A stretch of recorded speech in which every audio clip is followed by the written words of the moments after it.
Bom, pessoal, estamos aqui no podcast Caminhos do Hidrogênio e com uma pessoa fantástica, inaugurando a nossa sessão de entrevistas no podcast, uma pessoa nada menos, nada mais do que a CEO da Associação Brasileira do Hidrogênio Verde, Fernanda Delgado. Fernanda, muito obrigado por estar aqui conosco. Você é uma pessoa aí que tem muito conhecimento para nos passar e eu gostaria que você começasse aí colocando algumas palavras para a nossa audiência. Imagina, Robson, eu que agradeço o convite, no meu nome e no nome da Associação Brasileira da Indústria do Hidrogênio Verde. É um prazer participar aqui do Caminhos do Hidrogênio. Estou à sua disposição. Para ter uma noção assim de panorama do setor e números concretos, né? O pessoal fala, não, o que está de concreto? Ok, então hoje a BIV ela acompanha dezenas de iniciativas de hidrogênio verde, né? E moléculas afins também, claro. Quais são, na sua visão, os projetos mais significativos em andamento no país? Seja pelo porte assim, do investimento, ou impacto na geração de empregos, ou, sei lá, potencial de transformar a matriz energética brasileira nos próximos anos. Qual é a sua visão sobre isso? Obrigada pela pergunta, Robson. É uma pergunta bem ampla, né? Só fazendo um parêntese bem rápido, né? A BIV é a Associação Brasileira da Indústria do Hidrogênio Verde, e a gente congrega as empresas que vão fazer hidrogênio, amônia, metanol, fertilizantes, né? Então, são empresas com investimentos reais nessa indústria, né? Então, acho que isso é importante frisar, que é uma associação business oriented, né? O nosso papel é esse, é fomentar esses negócios, né? Esse recebimento de investimentos aqui para o Brasil. Dito isso, eu colocaria que a gente tem num pipeline hoje no Brasil, que são mais de 50 MOUs, né, assinados relacionados à produção do hidrogênio verde, aí eu queria que o ouvinte tivesse em mente que quando a gente fala de hidrogênio verde, na verdade o hidrogênio é o vetor, né? A gente está falando de amônia verde, a gente está falando do metanol, a gente está falando do fertilizante verde, a gente está falando daquilo que o hidrogênio vai ser carregado no final, né? Então o hidrogênio verde em si ele encerra todos esses produtos, né? Então são plantas muito sofisticadas, muito de alto valor agregado, são moléculas muito complexas, né? Então não é uma indústria que fica pronta, né, de uma hora para outra. A gente tem alguns projetos com a expectativa de tomada de decisão de investimento para 2026, dentre eles o Uhum. projeto da Fortescue, por exemplo, né, que hoje é um dos projetos mais avançados que a gente tem no país, é um projeto lá de Pecém, com a expectativa aí de 8 mil empregos sendo gerados só na construção, a expectativa da produção de amônia, né, 170 mil toneladas de amônia, no Porto do Pecém, né, como eu falei. Fora Uhum. esse, a gente tem o projeto da FRV, o projeto da Quer, da Atlas Agro, por exemplo, que é um projeto muito interessante, que ele se encerra dentro dele mesmo, né? É um projeto que ele vai produzir o hidrogênio, produzir o fertilizante ali dentro e vender para o mercado nacional, abastecendo o Brasil desse fertilizante verde. Então, quando a gente fala até do programa da Nova Indústria Brasil, o fertilizante é o Tier 1, né? É aquele primeiro Uhum. alvo que o governo deseja atingir, porque a gente perdeu essa indústria de fertilizante já há alguns anos por causa do preço elevado do gás natural que a gente tem aqui no Brasil. Para os leitores terem uma ideia, né, e a gente deixar a coisa bem concreta, para o consumidor industrial final, hoje o gás natural chega a 14, 16 dólares o milhão de BTU, enquanto que você tem isso ali na Rússia, na Ucrânia ou aqui na Bacia do Atlântico, esse mesmo gás natural a 3, 4 dólares o milhão de BTU. Então é uma indústria muito dependente de combustíveis fósseis hoje que saiu do Brasil em busca de uma matéria-prima muito mais barata, extremamente mais barata. Então, um dos pilares da nova indústria Brasil é justamente você trazer para o Brasil de volta essa indústria de fertilizante e que ela já venha verde, que ela venha baseado nesse hidrogênio verde, né, de baixo carbono, usando aí energia eólica, energia solar, energia hidráulica. E aí vou fazer Uhum, um parêntese que eu acho importante, que por mais que a gente veja essa discussão, né? Existem alguns críticos e pensadores que insistem em abolir a sistemática de cores. O verde ele vai permanecer sendo o verde, né? Porque por mais que os demais hidrogênios, e aí sem nenhum demérito a nenhum deles, a nomenclatura hidrogênio verde foi adotada também pela União Europeia, né? E é adotada aqui pela legislação brasileira designando esse hidrogênio exclusivamente feito a partir da eletrólise da água, usando uma energia elétrica eólica, solar e hidráulica. Então, isso dá para ele uma característica muito importante de ser um hidrogênio de zero emissões de gases de efeito estufa, que é o grande objetivo dessa agenda verde do governo que a gente tem hoje. Então, a gente tem alguns uhum. desses projetos, como eu falei, Casa dos Ventos também, Voltalia, os dois ali no Porto do Pecém, e Perfeito. uma empresa que está construindo esse terminal, né? Ela está fazendo o amônioduto e os terminais Uhum. de tancagem para essa amônia que vai ser exportada. Então, E, só para 2026, para a gente ter uma ideia, são 63 bilhões de reais para 2026, aí nesses 6 projetos aí entre Pecém, Suape e Uberaba. perfeito, muito, muito bom. E uma questão que eu gostaria de salientar, e você me corrija se eu estiver equivocado. Você me falou de dois, os primeiros que você me comentou, foi da Fortescue e da Atlas Agro, certo?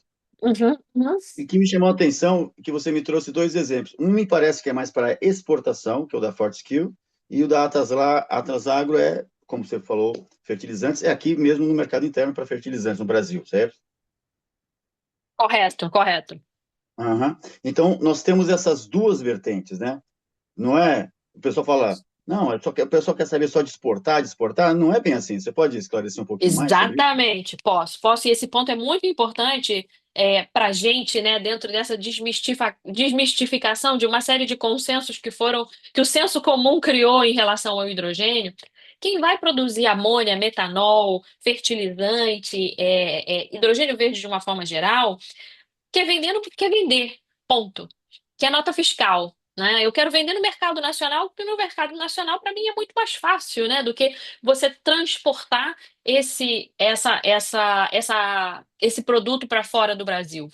Entretanto, a gente tem que ter muita clareza, né, e nenhum tipo de inocência quando a gente faz negócio, de que hoje os mercados mais prontos para esses produtos são mercados que já têm as suas metas de emissões estabelecidas. E é o mercado europeu, e é o mercado asiático, e é o mercado japonês. Eles têm pressões em relação à redução de gases de efeito estufa dos seus processos produtivos.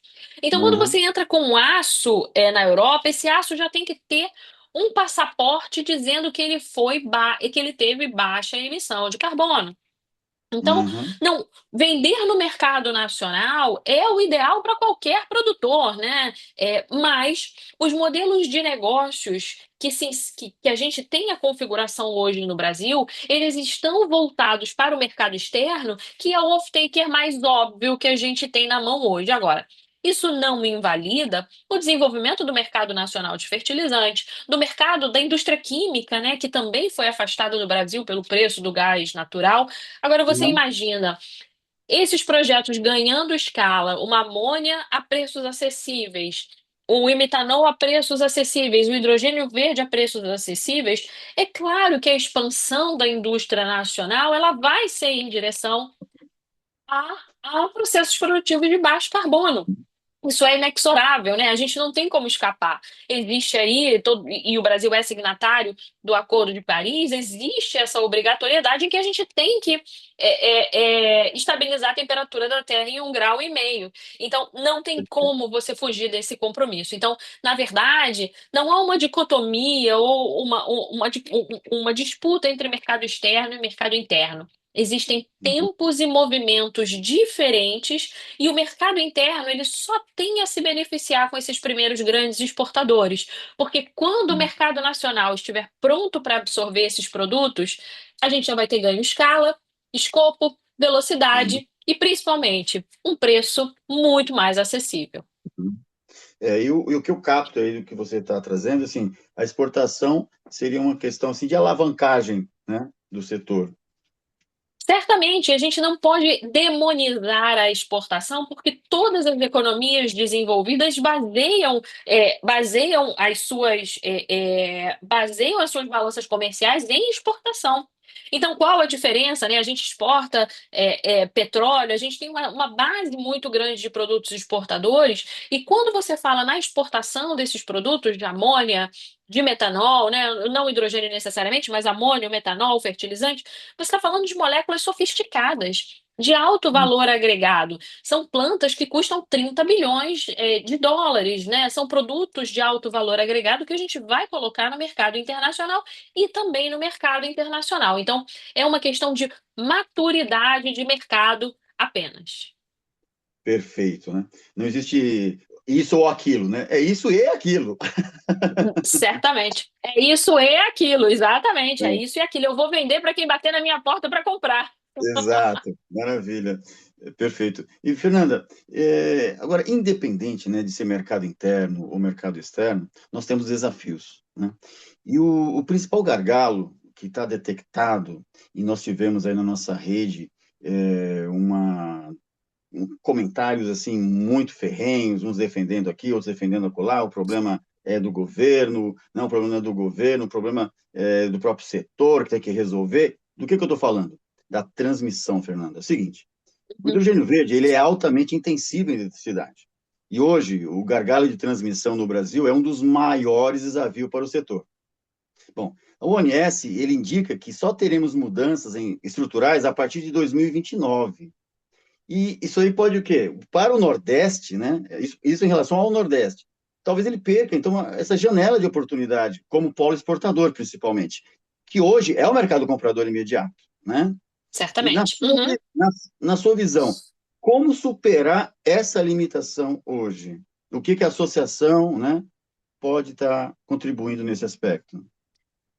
Eu vou dar um passo para trás só, Robson, numa história que certamente que você sabe muito melhor do que eu, né? Às vezes eu escuto, como você falou, né, algumas discussões muito ferrenhas, né? Às vezes nem sempre muito gentis, né? Em que as pessoas perguntam assim: ah, mas quando você estava construindo esse negócio, você não viu que não tinha energia no Nordeste, né? Às vezes fazem essas perguntas como se as empresas não fizessem conta ou se as empresas internacionais chegassem aqui e ninguém tivesse mapeado o setor produtivo, né, brasileiro para poder se estabelecer aqui.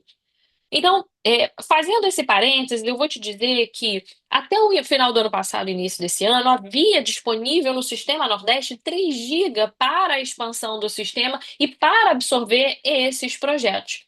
Por um comportamento mais Uhum. conservador aí adotado da ONS, né, e você acompanha isso também quanto eu, esse comportamento conservador tirou esses 3 GB da disponibilidade, essa margem deixou de ficar disponível e por isso os pareceres de acesso têm sido negados sistematicamente desde janeiro, enquanto o ONS, a ANEEL e o próprio Ministério fazem uma reestruturação, olham novamente os seus equipamentos, os seus cálculos, os seus compensadores síncronos, os seus modelos, né?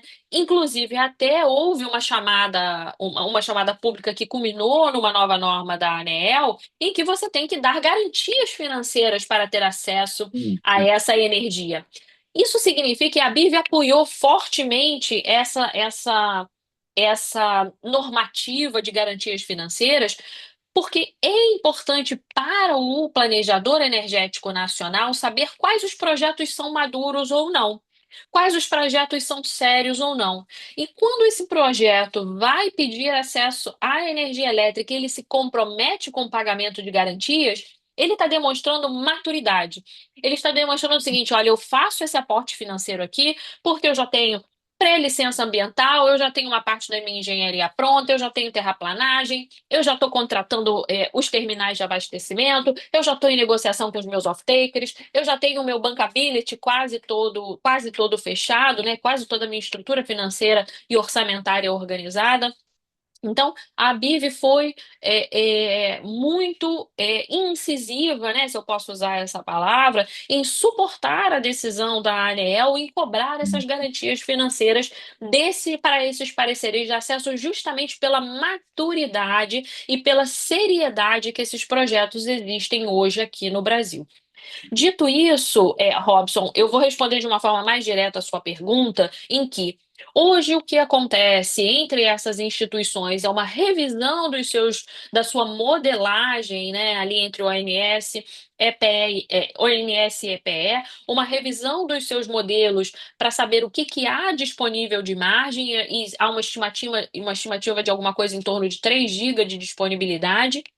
Entendi. E já há uma autorização do Ministério de Minas e Energia para que a gente tenha mais 4 GB disponíveis para essa região. É lógico que isso não é exclusivo dos projetos de hidrogênio verde, são para todos os projetos industriais que queiram conexão ao sistema, mas como você falou, os projetos de hidrogênio são ultra eletrointensivos, né? Tem pedido de 1 GB, tem pedidos de 800, 500 mega, então realmente a forma de fazer negócios entre indústria eletrificada, data centers, hidrogênio verde, a forma de fazer negócios hoje é muito diferente. Então, o que a gente imagina, e a BIV trabalha muito, muito proximamente à EPE nesse sentido, é que você tenha até o final desse ano o lançamento aí, né, a disponibilidade desses novos 3 GB e alguma sinalização para o leilão da expansão de linhas de transmissão para esses 4 GB até o ano que vem. Então,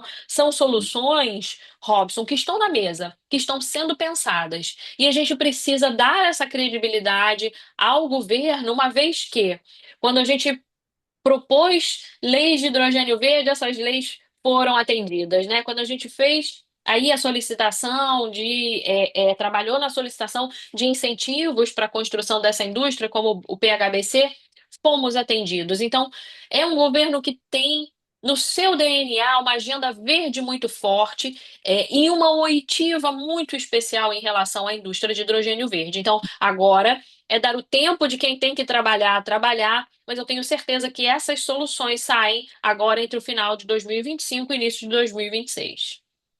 Ok, ótimo ver isso, Fernanda. Eu gostaria de colocar um parênteses, que é o seguinte: temos também essa questão que eu vejo assim, a expansão da transmissão é uma justiça e inclusão que se faz para o Nordeste, porque na minha visão, nós temos ainda hoje dois Brasis, né?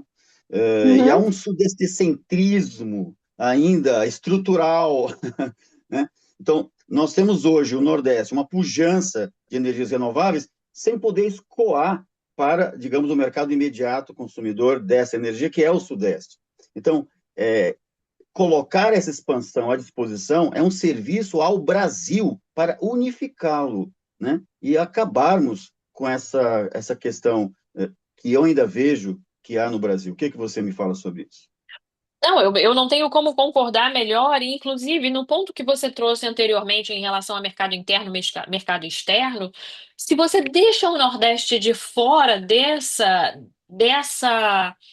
é, é, desses empreendimentos, Robson, se você deixa o Nordeste sem energia, você não consegue atender o mercado internacional e os mercados exportadores, as plantas, né, com destino à exportação, elas se localizam ali no porto do Pecém ou no porto do Suape, ou vão se instalar no Rio Grande do Norte. Então, hoje, quando você tem essa discussão de pequenos projetos de hidrogênio, né, subsidiados de alguma forma pelo o governo para atendimento do mercado nacional, você está falando primariamente em projetos aqui no Sudeste.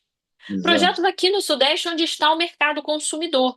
Então, se você tem uma agenda verde do governo hoje, né, que comporta não só os projetos as leis de hidrogênio verde, mas o Patem, o combustível do futuro, as debêntures Uhum. incentivadas, o próprio mercado de carbono. Se você tem uma agenda exaustiva do governo na transformação ecológica, e você tem uma preocupação com a nova indústria Brasil, e você tem um governo que realmente se preocupa com o desenvolvimento do Nordeste, você não pode deixar esses projetos de fora, porque são eles que vão significar a geração de empregos, a geração de renda, o impacto no PIB para essa região. Por isso que trabalhar na direção do desenvolvimento do mercado exportador é colocar o Nordeste no mapa brasileiro do hidrogênio verde, com essa série de possibilidades que a gente tem hoje. Exato. Eu vejo, assim, essa questão da expansão e da estrutura da transmissão é uma questão de unificar o Brasil, né? Não é nem só a questão do hidrogênio verde, é algo mais amplo, no meu ponto de vista, até, né? Muito bom, Certamente, Fernanda. e as coisas, assim, só para eu poder complementar para o seu ouvinte, né?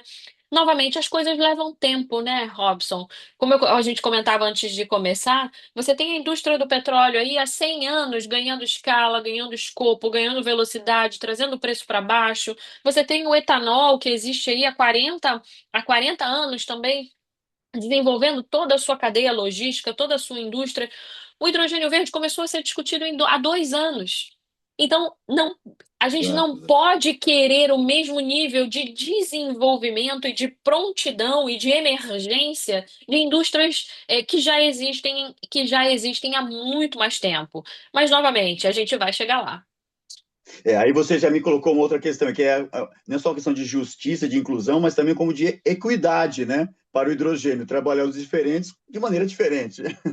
Exatamente, exatamente, é isso aí. Então a gente precisa ter um olhar nesse sentido de que o Nordeste tem as suas zonas de processamento de exportação voltadas para o mercado exportador, que é onde a gente começa com esses off-takers que são os mais óbvios hoje, enquanto você já tem a sinalização, tem a Cimento Mizu já com o projeto de hidrogênio Sim, verde sim, e cimento verde no Rio Grande do Norte. Tem o Rio Grande do Sul interessadíssimo em trazer soluções de baixo carbono, inclusive o hidrogênio verde. Você já tem companhias marítimas entregando motores a amônia. E etanol e metanol, eles são duais, né? O que queima um, queima o outro. Então, você já tem armadores internacionais entregando motores aí a amônia, mostrando para o mundo que é uma indústria que está se prontificando, mas, novamente, são tempos e movimentos que precisam ser respeitados. perfeito, Fernanda. E uma questão também interessante e que ficou bastante polvorosa na nossa rede do setor de hidrogênio verde é a questão assim da regulação, né? O marco nós temos, ok, agora temos que fazer a regulação, né? E nós temos aí algo interessante que é o seguinte, né? O Brasil, ele adota hoje, segundo o próprio marco, né?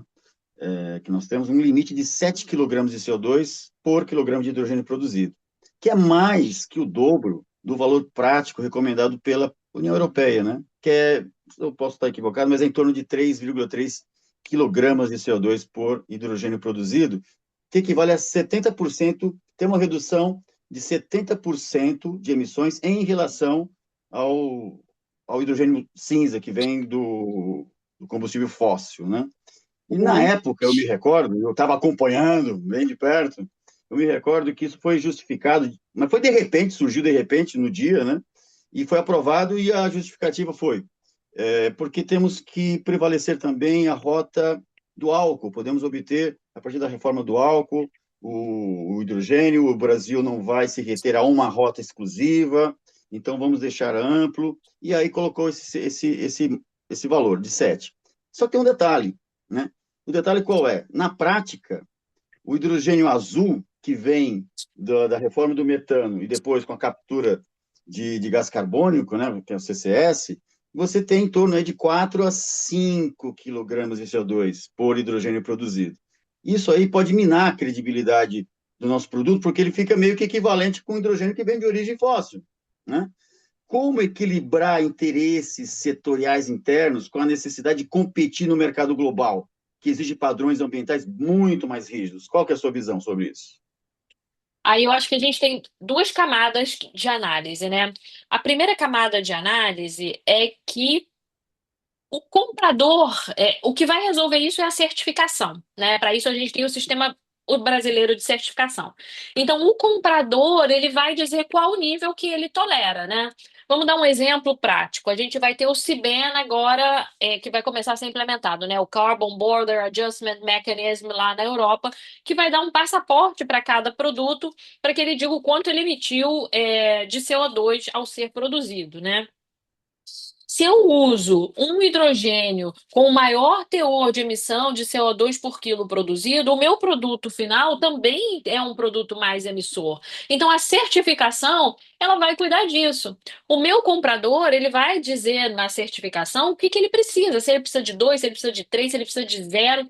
E é a partir disso que você vai poder concorrer com qual hidrogênio atende aos padrões da certificação do comprador. Isso é uma camada de análise, né? Uma outra camada de análise que a gente precisa fazer, né? E aí falando, eu vou falar do fóssil depois do hidrogênio de etanol. O hidrogênio de origem fóssil, é, o combustível fóssil já tem uma série de subsídios que são dados, né? Então, você concorrer com o hidrogênio fóssil, que usa o combustível fóssil, que já tem uma série de subsídios, concorrer pelo uso do recurso público com o hidrogênio verde, que é uma indústria que está nascendo, você subverteria toda a ordem da agenda verde que o governo está implementando, né? E lembrando que no Programa de Hidrogênio de Baixo Carbono, na Lei 14.990, exige-se que a distribuição, o uso do recurso público sempre privilegie a rota de menor emissão e o adensamento Ah, da cadeia produtiva. Então, você tem uma preocupação legítima dentro da lei já colocada e sancionada pelo presidente de que você privilegie a rota de menor emissão e o hidrogênio verde é a emissão zero. E num segundo momento, o adensamento da cadeia produtiva, né? Então, o combustível fóssil, nesse sentido, ele acaba ficando um pouco de lado e realmente você fazer hidrogênio de combustível fóssil, você não fecharia o seu ciclo de vida zero em emissões de carbono para atender o seu comprador internacional ou seu comprador nacional também, se for o caso, por causa da certificação. Quando você fala do uhum. hidrogênio de etanol, né, e aí veio também na época essa discussão que haveria sido, né, uma colocação da indústria do etanol, tem um trabalho da UFRJ, da COP, né, do Programa de Planejamento Energético, e a gente já até o discutiu no CNPE, de que o etanol ele tem um valor muito maior quando usado como combustível, né, automotivo, do que você reformá-lo, do que você transformá-lo em hidrogênio para queimá-lo, para queimar esse hidrogênio depois, né? Então, do ponto de vista, quando você coloca o químico e o econômico juntos, né, o produtor de etanol ganha muito mais, né? É claro, veja você que o etanol, ele acompanha o preço da gasolina, né? Então acompanha o preço do petróleo no mercado internacional.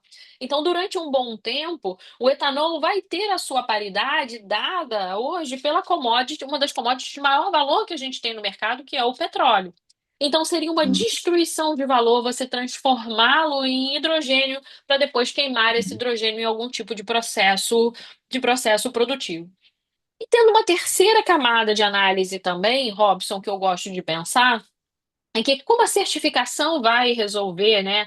Se vai ser 2, se vai ser 3, se vai ser 5, se vai ser 7, o que que esse receptor, né, esse off-taker vai aceitar? Às vezes você pode ter uma mudança metodológica desse tipo de análise do ciclo de vida, né? A própria União Europeia está fazendo uma série de revisões das suas normas agora, em que você precise acomodar um padrão um pouco mais alto de emissões por quilo de hidrogênio produzido, e esse 7 deixaria um espectro mais largo, até para se você mudasse, né? Se você fizesse uma nova metodologia ou sugerisse-se uma nova metodologia de análise de ciclo de vida. Então, Uhum. respondendo de uma forma direta, acredito que os combustíveis fósseis, né, têm o seu lugar ao sol já dentro dos subsídios que recebem dos recursos públicos e competir pelos recursos do PHBC seria muito desleal e muito distorcido do ponto de vista das leis, ao que essas duas leis se propuseram, né, tanto a 14.748 quanto a 14.990, e o etanol hoje ele tem um desequilíbrio econômico. Não vou entrar nem na questão química, né? Que você é químico, sabe muito melhor do que eu, que transformar etanol em hidrogênio, você ainda não tem como fazer isso em escala comercial, mas do ponto de vista econômico, você subverteria essa ordem, destruindo o valor. Então, acho que seria mais ou menos por aí. É uma questão de não ser nem quimicamente nem economicamente viável, né? Por enquanto, por enquanto. Mas é Uhum. lógico, hoje a gente está aqui com essas discussões e o que a gente tem na mesa, né, a tecnologia mais pronta, mais avançada e com a capacidade de ganhar escala, escopo e velocidade mais rápida é a indústria do hidrogênio verde. Daqui a 2 anos você pode me chamar para uma entrevista e a gente falar de uma nova tecnologia, né? Isso é muito dinâmico. Mas hoje esse seria o cenário relativo a esses sete quilos aí produzidos. É bem interessante o que você está comentando, que é uma questão realmente de inovação, e a inovação tecnológica ela pode, de repente, nos colocar em situações delicadas, né? Eu, Pois inclusive, veja, nesse último... veja, veja você, eu venho do setor de óleo e gás, né? Trabalho com isso há 25 anos, trabalhei no setor de óleo e gás em 25 anos, e de 2 anos para cá você tem o preço do diesel maior que o preço da gasolina. Uhum, Quando que isso foi uma realidade? Nunca, né? Nunca foi uma realidade. Por quê? Porque você tem uma subversão econômica e você tem uma lei, a lei da oferta e da demanda deturpou uma máxima que a gente tinha, que o diesel era sempre mais barato. Então, tanto do ponto de vista econômico quanto do ponto de vista químico, ainda tem muita coisa para caminhar por aí. uhum. E eu vou aqui fazer uma menção que é muito interessante nesse aspecto, né, dessa questão da tecnologia de inovação que está acontecendo aqui no Brasil, com a Hytron, né, você deve conhecer, né, o Daniel, Claro. lá Uhum. nesse último congresso que nós tivemos de hidrogênio, né, no Rio de Janeiro, no South America, ele trouxe uma informação muito interessante de que o hidrogênio, para ser transportado, digamos, líquido, é bem complicado, logística e custos vão lá em cima, né? E ele trouxe uma informação que, se ele for transportado via etanol, usando o etanol como um vetor, veja, como um vetor para levar o hidrogênio via um transporte marítimo, por exemplo. Ele leva mais hidrogênio que o próprio hidrogênio sendo líquido. Aí todo mundo ficou assim, boquiaberto. Eu, inclusive, eu não tinha Concordo. essa informação, e ele falou que a Hytron está com projetos para fazer reforma a vapor com etanol, passar para hidrogênio e com esse foco, né? Vamos ver, né? Vamos ver, realmente a única vantagem seria o transporte do etanol e para o mercado externo, porque no mercado interno você usa o etanol do Não, seu carro. não, exato, exato. Exatamente, perfeito. Maravilha. Exatamente. Bom, agora uma outra questão, que aí a gente sempre vê como empreendedor, o hidrogênio verde é um empreendedorismo puro, né? E a gente procura aí oportunidades. Esta é uma oportunidade, no meu ponto de vista. Que oportunidade? Veja, se nós temos essa questão da exportação, me parece que hoje, né, o que mais viabiliza carrear hidrogênio não é o hidrogênio em si, mas sim via uma molécula que faça isso já com uma certa consciência, com uma certa facilidade, aspas, né? Não é tão tranquilo, mas já é conhecida, que é a cadeia da amônia, né? Nós Uhum. já temos isso, né? Então, me parece que a amônia é a molécula que hoje é mais viável de ser uma carreadora do hidrogênio. Você concorda conosco? Eu concordo, o amônia e o metanol também, né? Eu acho que são usos diferentes, mercados diferentes. Quando você vai e acompanha as discussões da IMO, né, da International Maritime Organization, já se fala em amônia, né? Como eu falei, já existem motores a amônia, já existem motores duais, etanol e metanol, mas você tem usos aí para cada usos Uhum. diferentes para esses produtos, mas certamente hoje a aposta, né? Tanto que eu deixei até de mencionar apenas hidrogênio verde, né? Mas hidrogênio, amônia, metanol e fertilizantes verdes. Perfeito. E eu digo bem amônia porque, por exemplo, até no Porto de Pecém está bem avançado, né? O terminal lá para visão de exportação com essa questão da amônia verde, se preparando para a amônia verde. E que, no meu ponto de vista, posiciona o país como um player chave aí no abastecimento global, né? Se isso sendo efetivamente viável.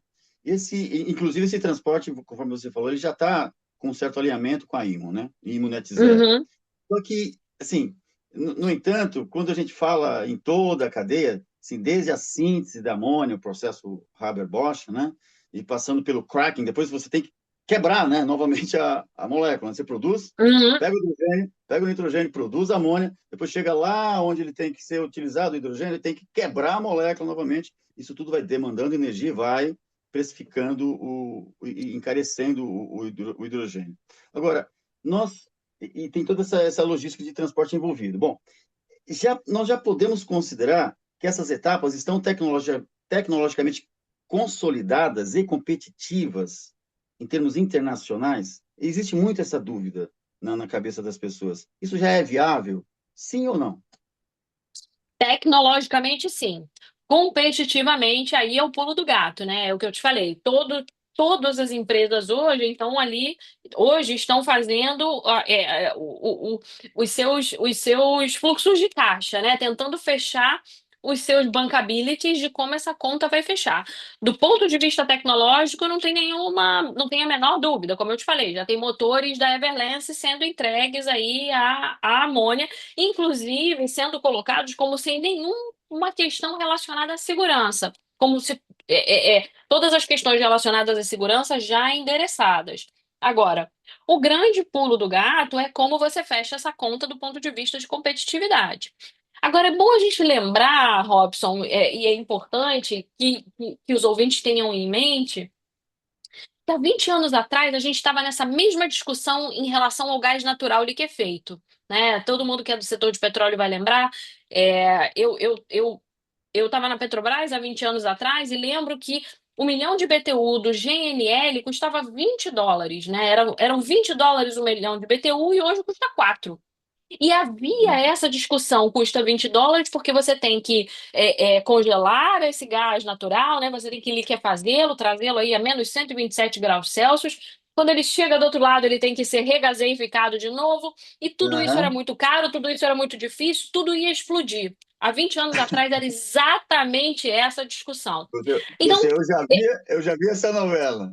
eu já vi essa novela, então é exatamente a mesma discussão. É claro que existe uma fé inabalável pela tecnologia, né? A humanidade tem essa fé inabalável na tecnologia, e a tecnologia vai chegar lá.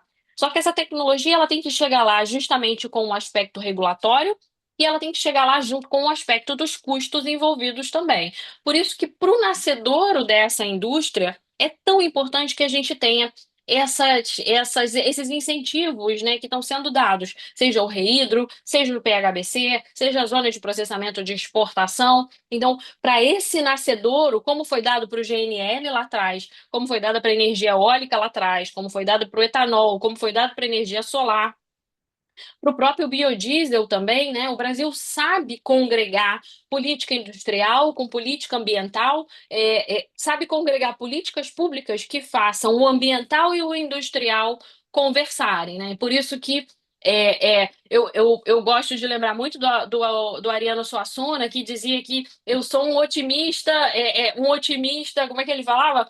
Um otimista conservador, né? Eu acho que é um otimismo conservador, sabendo que existem endereçamentos tecnológicos que já foram offsetados, que já foram avançados, mas a gente precisa ganhar competitividade de custos, e aí é que entra o poder da política pública. Aham, perfeito. E pensando nessa questão de otimismo, né? Viajando aí junto com o Suassuna, o que a ABIV vislumbra de futuro, né?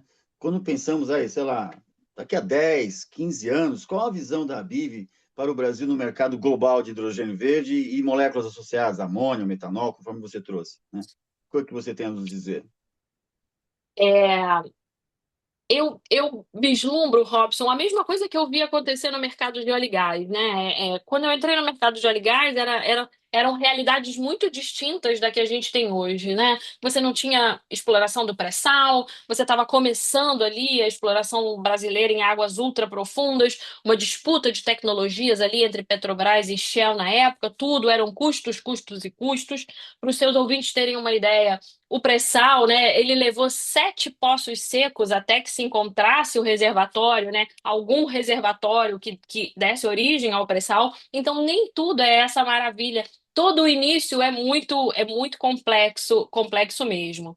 Então, eu já vi essa história acontecendo para ganhar escala e escopo, e em 20 anos, hoje o Brasil é um grande exportador de petróleo, né? A gente produz quase 4 milhões de barris por dia, a gente vai chegar a 5 milhões de barris por dia de produção, um petróleo de alta qualidade, de baixa emissão de carbono, a Petrobras com uma série de recordes sendo batidos, enfim, subsídios à parte ou não, o desenrolar da história, do ponto de vista tecnológico e econômico, ele tem que ser o mesmo, né? Você ganha escala, escopo, velocidade, desenvolvimento tecnológico, que para daqui a 15 anos, assim como o Brasil foi colocado no mapa da produção de combustíveis fósseis, para que daqui a 15 anos a gente realmente seja esse protagonista que a gente gosta tanto de falar, né? A gente escuta em todos os lugares: o Brasil será o protagonista, o Brasil será o protagonista.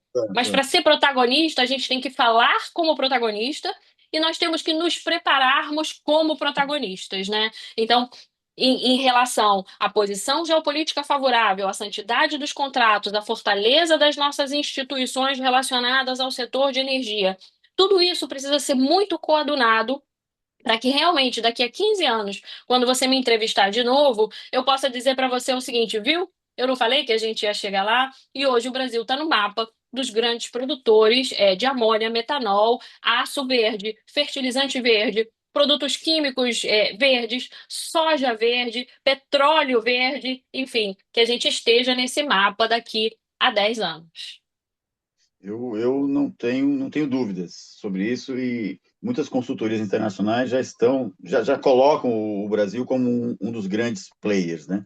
E temos grandes concorrentes, sabemos disso, mas sem dúvida o Brasil vai estar na disputa, na competição tão global e no mercado nacional, conforme você já trouxe, né? Nós temos um mercado de ouro. Certamente. Agora, eu gostaria de finalizar a nossa conversa sobre hidrogênio verde, sobre energias renováveis, da qual você tem um enorme conhecimento e demonstrou aqui. Nós também temos uma outra veia na Fernanda, né? Que é a Fernanda ativista, a Fernanda que gosta de fazer o empoderamento feminino, né? Você já sabe do que eu De estou falando. gênero. De Já. gênero, exato, né? Você fundou programas como Sim, Elas Existem e o Empodere-se. E frequentemente você fala sobre a importância da representatividade feminina, mesmo diante de microagressões e ambientes masculinizados né, que efetivamente é o que acontece, né? Como você enxerga o impacto desses programas na construção de lideranças femininas no setor energético e o que você, de repente, contribui na ABIV para que isso seja permanecido?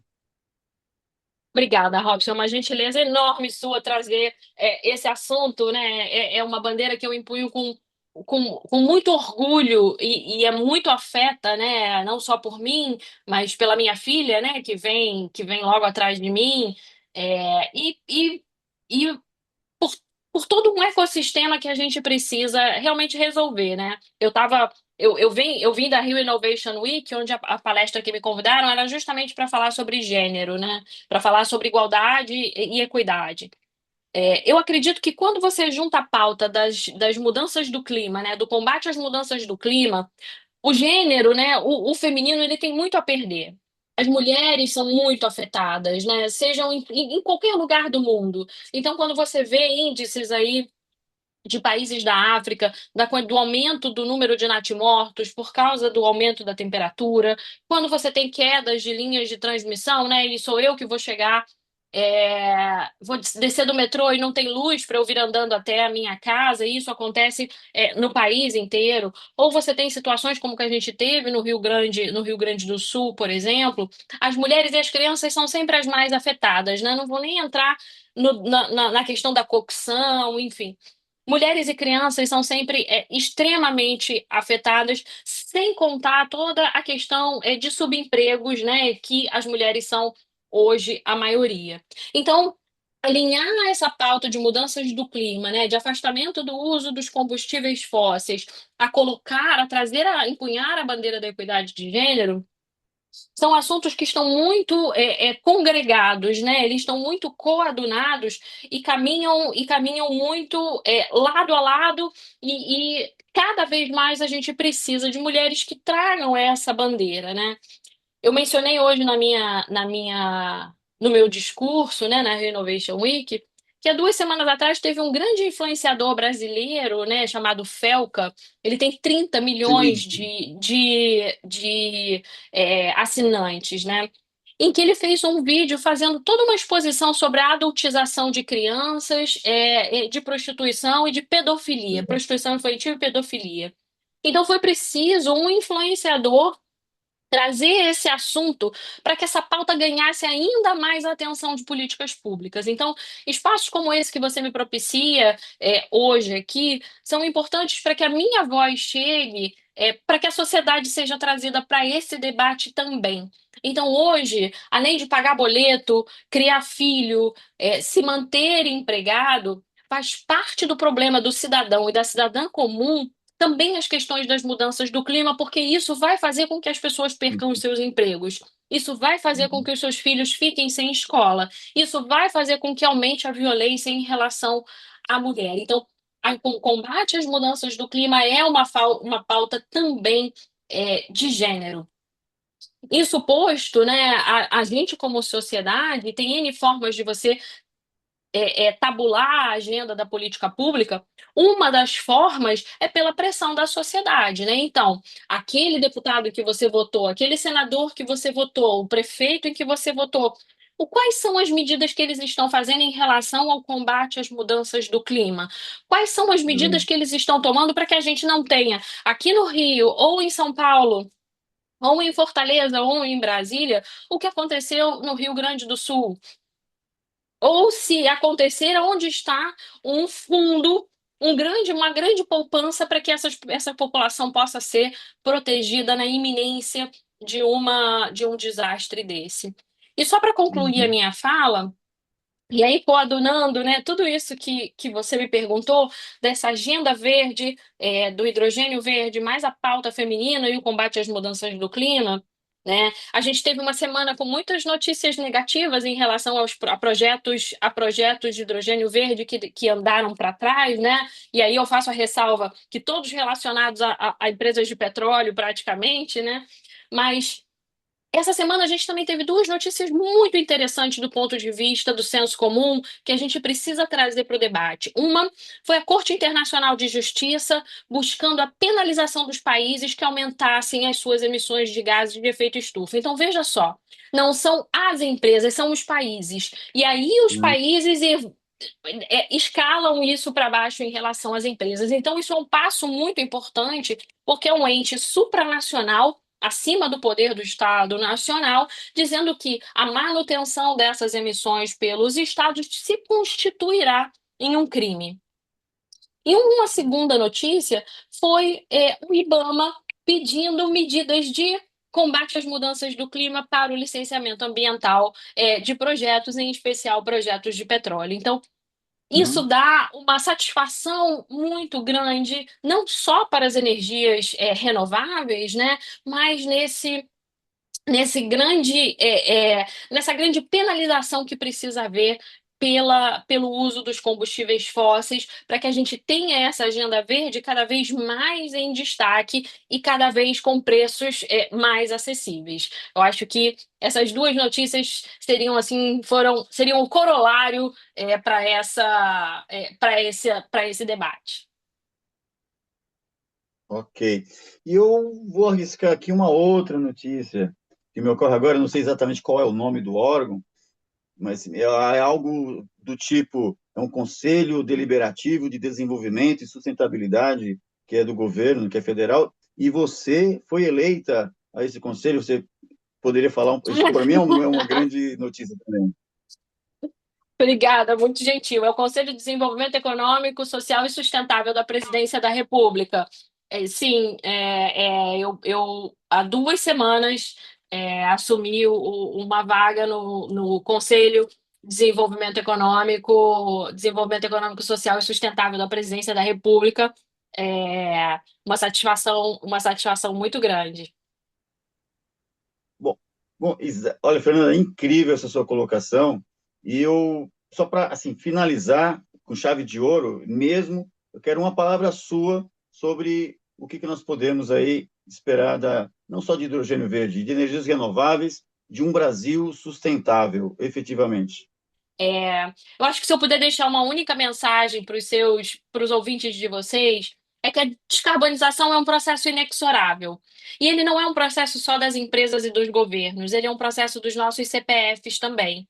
Então, a cada escolha que nós fizemos, né, e que nós fazemos nas nossas casas, seja colocar etanol no carro, seja apagar uma lâmpada, seja consumir produtos nacionais, né, que não tenham uma pegada de carbono para chegar até o Brasil, eu acho que esse gerenciamento pelo lado da demanda que cada um de nós pode fazer no nosso CPF é extremamente importante e que é um vetor inexorável para o futuro meu, seu e das novas gerações. Bom, Fernanda, muito obrigado pelas suas palavras, muito obrigado pela sua paciência aqui conosco, pela sua gentileza, pela sua perspicácia, pela sua acurácia, principalmente pela sua humanidade. Muito obrigado. Aqui foi o podcast Caminhos do Hidrogênio e no próximo episódio temos mais para vocês. Muito obrigado e até lá.